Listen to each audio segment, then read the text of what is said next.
오늘 본문은 흙과 같은 우리, 흙과 같은 아주 보잘것없는 우리에게 생기를 불어 넣으셔서 생명력 있는 존재로 창조하셨고, 또한 오늘 본문에서는 이 참된 안식과 은혜가 있는 이 에덴으로 인간을 인도하셨다고 하는 이 창조의 기록을 기록하고 있습니다.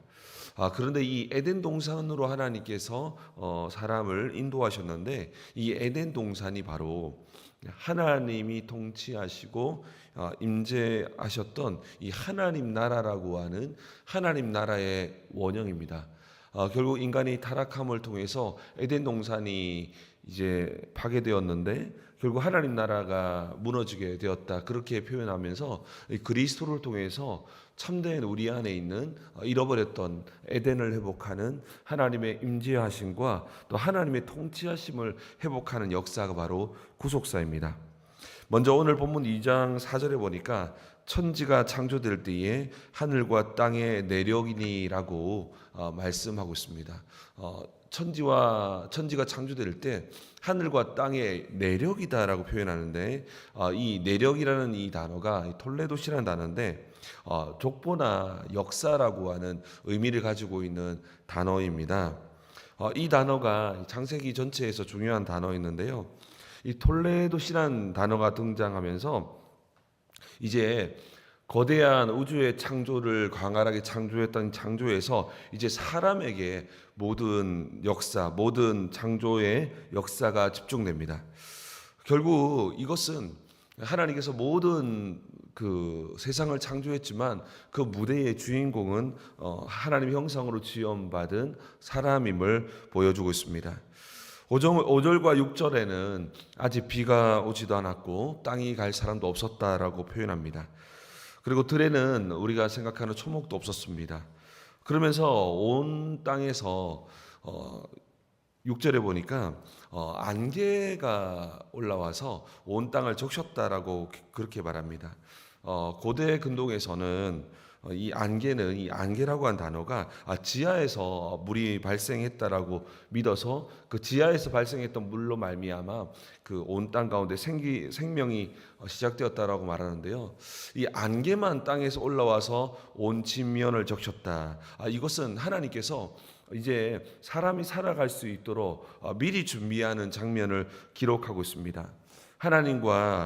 하나님께서 사람과 생명이 이제 자랄 수 있도록 처음에 그 땅은 생기가 있는 땅이 아니라 정말 마치 모래처럼 생기가 없었던, 흙만 있었던 땅이었는데, 그 땅 가운데에 물을 계속 공급함으로써 사람이 살아갈 수 있도록 하나님께서 미리 준비하는 장면을 기록하고 있습니다. 마치 이 장면은 우리가 부모님이 마치 따뜻한 방을 미리 불을 데펴놓고 자녀가 오기를 기다렸던 그 하나님의 준비하는 따뜻한 마음을 이 장면에서 볼 수 있습니다. 또한 오늘 본문에 핵심이 되는 단어가 더 7절인데요. 우리 7절 말씀은 다시 한번 더 읽었으면 좋겠습니다. 읽겠습니다. 시작. 여호와 하나님이 땅의 흙으로 사람을 지으시고 생기를 그 코에 불어 넣으시니 사람이 생명이 되니라. 아멘. 가장 먼저는 사람을 만들 때 흙으로 만들었다라고 말씀하고 있습니다. 흙이라는 단어는 아파르라고 하는 단어인데, 이 흙으로 사람을 만들었다는 것은 사람의 본질이 굉장히 연약하고 굉장히 부족한 존재였다는 것을 보여줍니다. 여기에 등장하는 흙은 우리가 생각하는 이 생기가 넘쳐나는 그런 흙이 아니라 물기가 아무것도 없는 먼지와 같은 흙을 말하는 것입니다. 아무런 점성이 없는 이 먼지 같은 이런 흙으로 사람을 집어넣었다라고, 사람을 창조했다라고 말씀하고 있습니다. 그때 하나님께서 그 흙에다가 생기를 불어넣었더니 사람이 생명이 되었다라고 말씀하고 있습니다. 가장 먼저는 사람의 존재는 굉장히 연약한 존재였고 무가치한 흙으로 창조되어졌지만, 하나님의 그 생기를 그 코에 불어넣었더니 생명이 되었다. 생명이 되었다고 하는 이 히브리어 단어가 네페시 하야라고 하는 단어인데요. 이것은 살아있는 존재가 되었다라는 근본적인 의미가 있지만 이것보다 더 큰 의미가 있는데요. 이 생명이라고 하는 이 단어가 굉장히 중요한데요. 이것은 어떤 의미냐면 인간을 어떻게 창조했냐. 가장 연약한 흙으로 하나님의 호흡을 집어넣어서 살아있는 존재로 만들었는데요. 이 생명이라고 하는 이 단어는 바로 사람은 하나님의 영광을 반사하며 하나님과 영적으로 교제할 수 있는 참된 생명체로 창조되었다라고 말씀하고 있는 것입니다. 생명으로 만들었다는 것은 하나님의 생기로 살아있는 존재로 만들었다는 것은 하나님과 교제할 때 행복한 존재로 하나님께서 창조했다는 것입니다. 그 어떤 존재에도 부여하지 않았던 아주 특별한 가치는 바로 인간에게 하나님의 생기로 창조했다라는 것을 말씀하고 있습니다.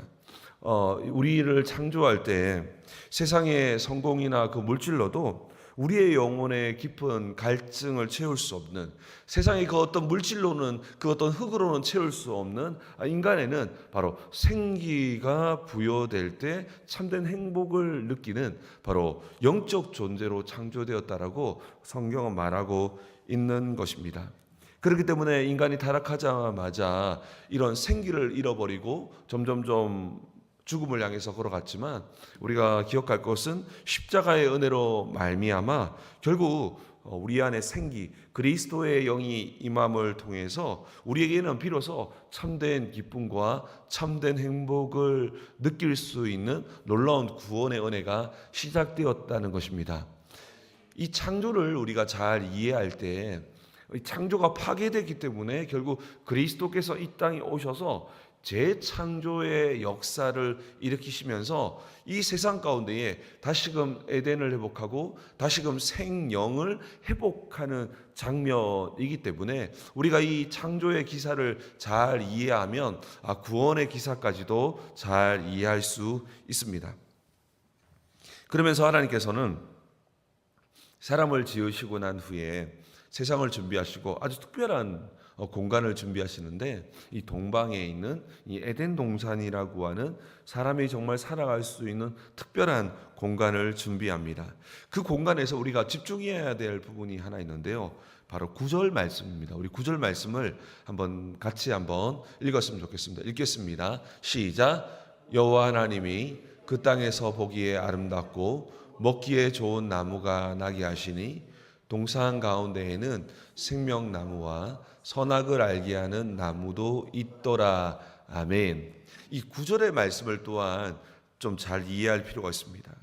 먼저 보니까 이 9절의 말씀을 보니까 하나님께서 먹기에 좋은 나무가 주셨다. 하나님께서 이 동산에 보니까 하나님이 정말 먹기 좋은, 사람들이 살아갈 때 먹기 좋은 나무들로 가득 이루셔서 당시에는 사람들이 열매를 먹고 하나님께서 이렇게 창설해 놓았던 이 좋은, 아름답고 먹기 좋은 나무의 열매를 먹고 자랐습니다. 살아갈 수 있었습니다.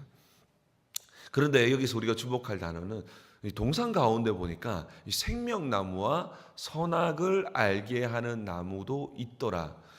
하나님께서 그 땅에 에덴 동산에서 보기에 아름답고 먹기에 좋은 나무만 두어도 충분히 인간은 살아갈 수 있는 존재이지만 인간은 생명이기 때문에 또한 필요했던 게 뭐냐면 이 동산 가운데에 생명나무와 선악을 알게 하는 나무도 필요했다는 것입니다. 이게 굉장히 중요한 의미입니다. 하나님께서 에덴 동산에 두어서 우리가 생각해 볼 때에 동산에 보면 그 생명나무가 있으니까 그 나무만 열매만 먹으면 정말 좋을 것 같다. 먹기에 좋은 많은 나무들이 있었으니까 그 열매 따가웠으면 얼마나 행복할까라고 생각할 수 있지만 하나님께서 정말 그들에게 진정한 행복을 부여하기 위해서 무엇을 주었냐면 이 생명나무와 선악을 알게 하는 나무를 주었다. 선악과를 주었다는 것이죠. 이 두 나무를 통해서 인간이 생명이기 때문에 진정한 행복을 경험할 수 있었다는 것입니다. 가장 먼저 그럼 왜 보니까 이 동산의 중앙에 창세기 3장에 보니까 이 두 나무가 이 에덴 동산에서도 가장 중앙에 두 나무가 있었다라고 성경은 기록하고 있습니다. 왜 동산의 중앙에, 가장 중앙에 이 나무를 두었을까? 그것은 인간들이 살아갈 때, 아담과 하와가 살아갈 때 항상 어디서나 볼 수 있는 자리에 두 나무를 세워 넣었고, 볼 수 있는 자리에 세워 넣었다고 하는 것은 항상 보라고 세워 넣었다는 것입니다. 인간들은 항상 그 나무를 하나님께서 보기를 원했다는 것입니다. 그 나무를 통해서 하나님 무엇을 보기를 원하셨을까요? 첫 번째로는 이 생명나무를 보게 함으로써, 생명나무가 항상 있게 함으로써 인간은 바로 하나님의 생명으로 살아가는 존재다라는 것을 항상 기억하기를 원했다는 것입니다. 동산에 단지 보기 좋은 이런 열매들이 많이 있었는데, 단지 이 열매들로만 살아갈 수 있는 존재가 아니라 인간만은 바로 이 생명으로, 하나님의 생명으로 살아가는 존재임을, 하나님의 생명으로 영생하는 존재임을 그들은 항상 기억하기를 원했습니다. 그들은 영원히 사는, 영생하는 존재였거든요. 인간이 처음 창조될 때. 근데 그 영생하는 그 근본이 바로 생명나무, 하나님이 주시는 생명으로 말미암아, 하나님이 주셨던 생기로 말미암아 영생하는 존재임을 항상 기억하며 살기를 원했다는 것입니다. 또한 선악과의 나무도 세워두었습니다. 무엇을 또한 기억하기를 원했습니까? 바로 이 선악과를 통해서 하나님은 나는 창조주고 너희는 피조물이다라는 것을 기억하기를 원했다는 것입니다. 하나님께서 그 정말 영생하는 그 인간의 모습은 하나님의 생명을 통해서 영생했다. 또한 이 선악과를 통해서, 이 선악과를 따먹지 말라고 하잖아요. 그럼에도 불구하고 너희들은 피조물에 불과하다. 나는 창조주다. 무슨 말입니까? 그럼에도 불구하고 너희는 하나님의 은혜로 살아가는 존재임을 기억하기를 원했다는 것입니다. 또한 하나님이 창조주 되시기 때문에 너희가 이 땅에 수고하는, 이 땅의 모든 것을 생육하고 번성하여서 온 땅을 다스리지만, 그럼에도 불구하고 내가 창조주가 된다. 내가 책임지겠다는 것입니다. 이 모든 영역이 결국 이 생명나무와 이 선악과 나무는 정말 이들에게 아주 중요한 인생의 길잡이였다는 것입니다. 선악과와 이 생명나무는 인간을 넘어지게 하는 함정이 아니었습니다. 정말 그들에게 참된 자유함과 인간의 한계를 보여주고 정말로 하나님의 주권을 인정함으로써 참된 행복을 끊임없이 누릴 수 있고 영생을 누릴 수 있는 방편이었다는 것입니다. 동산 중앙에 우뚝 써 있는 나무를 보면서 우리 인생에 항상 고민하는, 여러분 사람들이, 불신자들이 고민하는 게 뭡니까? 나는 누구인가? 나는 어떤 삶을 살아야 하는가? 바로 인생의 해답을 주는 겁니다. 나는 누구인가? 나는 영생하는, 우리는 하나님의 생명으로 말미암아 영생하는 존재이다. 우리는 무엇을 살아야 하는가? 그럼에도 불구하고 하나님이 창조주가 되시고 우리 인생을 책임지시고 인도하신다라고 하는, 인간이 당시에는 왕적인 대리 통치함을 받았습니다. 하나님의 모든 고난을 부여받아서 세상을 다스리는 어떤 그 고난을 부여받아서 인간이 정말 왕적인 통치를 하거든요. 모든 동물을 다스리고 동물의 이름을 지어주고 수많은 일들을 감당합니다. 그럼에도 불구하고 하나님께서 그들에게 했던 이야기는 뭐냐면, 내가 이 모든 것을 책임져 줄게. 나는 창조주 하나님이고 이 땅의 진정한 주인이야 라고 말씀하면서 인간에게 정말 영적인 자유를 줄 뿐 아니라, 그럼에도 불구하고 너희들은 피조물에 불과하기 때문에 내 모든 명령을 준행할 때 비로소 영생의 은혜가 너에게 임하는 거야. 그것이 바로 하나님의 형상을 받은 생명이야 라고 알려주게 된 것입니다. 그렇기 때문에 이 동산의 이 두 나무는 정말 사람에게 너무너무 중요했고, 마치 인생의 매뉴얼, 바로 세상을 살아가는 바로 인생의 매뉴얼이었다는 것입니다. 그렇기 때문에 동산 중앙에 이 생명나무와 선악과 나무를 항상 보면서 참된 행복을 누리게 하셨던 것입니다. 근데 이 행복을 깨뜨린 것이 바로 이 사탄의 유혹이었고 결국 그들이 선악과를 따먹었던 사건이었다는 것입니다. 오늘 이 본문에서 우리가 또한 기억해야 될 것은 정말 사람을 창조할 때 사람을 흙으로 창조했지만 그 코에 생기를 불어넣어서 생명으로 창조했음을 기억해야 합니다. 이것은 우리에게 인생의 참된 가치는 우리가 어떤 재료로 만들어졌냐에 있지 않고 바로 우리 안에 누구의 호흡이 담겨 있냐가 바로 인생의 참된 가치를 보여주고 있습니다. 그렇기 때문에 인간이 타락하자마자 이 영적인 생기를 잃어버리고 하나님을 떠나게 되잖아요. 그래서 하나님 보실 때에는 인간이 볼 때는 이제는 제로 말미암아 세상이 깨어져 가지고 수고스러움이 많았기 때문에 사람들의 타락한 인간에게 느껴지는 것은 이 수고스러움이 빨리 해결되기를 원했지만 하나님 보실 때는 가장 큰 것은 영적 생기를 회복하기를 원했기 때문에 바로 하나님께서 이 땅 가운데 오셔서 가장 먼저 인간에게 정말로 인간의 죄를 용서하셔서 우리에게 다시금 생기를 회복하는 역사를 허락해 주셨다는 것입니다. 그것이 바로 우리에게 성령이 임함을 통해서 다시금 하나님과의 교제를 이루게 하는 것이었습니다. 그렇기 때문에 사람이 사람됨을 회복하는 가장 중요한 것은 바로 하나님과의 영적인 교제를 회복하는 데 있다는 것입니다. 그렇기 때문에 우리의 삶에도 이 생기가 충만한 삶을 갈구하고 기도하며 걸어가는 것이 너무 중요합니다. 사람이 사람됨은 단지 윤리적인 삶을 살아가는 데 있는 것이 아니라 바로 사람은 하나님의 형상으로 지원받았기 때문에 하나님과의 깊은 교제를 나눔으로써 참된 행복을 느끼며 경험하는 그 속에서 사람의 진정한 가치가 있다는 것입니다.